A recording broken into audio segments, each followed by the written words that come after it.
കർക്കിടക വാവ് ദിനത്തിൽ പിതൃപുണ്യം തേടി ആയിരങ്ങൾ. സംസ്ഥാനത്തെ ക്ഷേത്രങ്ങളിലും പ്രത്യേകം ഒരുക്കിയ ബലിത്തറകളിലും പിതൃമോക്ഷത്തിന് ബലിത്തർപ്പണം നടത്തും. ഗംഗേശ യമുനേ ചൈവ ഗോദാവരി സരസ്വതി നർമ്മദേ സിന്ധു കാവേരി ജലേസ്മിൻ സന്നിധിം കുരും.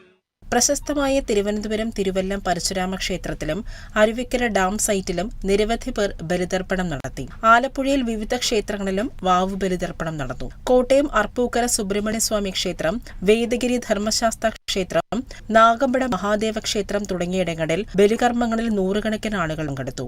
കർക്കിടക വാവു ബലിതർപ്പണത്തിന് വയനാട് തിരുനെല്ലി ക്ഷേത്രത്തിലും നൂറുകണക്കിന് ഭക്തരെത്തി. ക്ഷേത്ര മേൽശാന്തി ഇ.എൻ. കൃഷ്ണൻ നമ്പൂതിരി മുഖ്യ കാർമ്മികത്വത്തിൽ 12ഓളം കാർമ്മികളും ബലിതർപ്പണത്തിന് നേതൃത്വം നൽകി. 500ഓളം പേർക്ക് ഒരേ സമയം ബലിതർപ്പണം നടത്താവുന്ന രീതിയിലാണ് പാപനാശിനിയിൽ ചടങ്ങുകൾ ക്രമീകരിച്ചത്. ബലിതർപ്പണത്തോടനുബന്ധിച്ച് KSRTC ബസ്സുകൾ കൂടുതൽ സർവീസ് നടത്തി.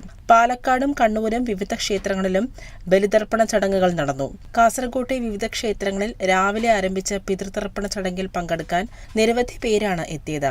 ചട്ടഞ്ചാൽ മഹിഷമർദ്ദിനി ക്ഷേത്രം, ത്രിവേണി സംഗമം, തൃക്കണ്ണാട് ത്രയംബകേശ്വര ക്ഷേത്രം എന്നിവിടങ്ങളിൽ വിശ്വാസികൾ ബലിതർപ്പണം നടത്തി. വിവിധ ബ്യൂറോകൾക്കൊപ്പം കേരള വിഷൻ ന്യൂസ്, തിരുവനന്തപുരം.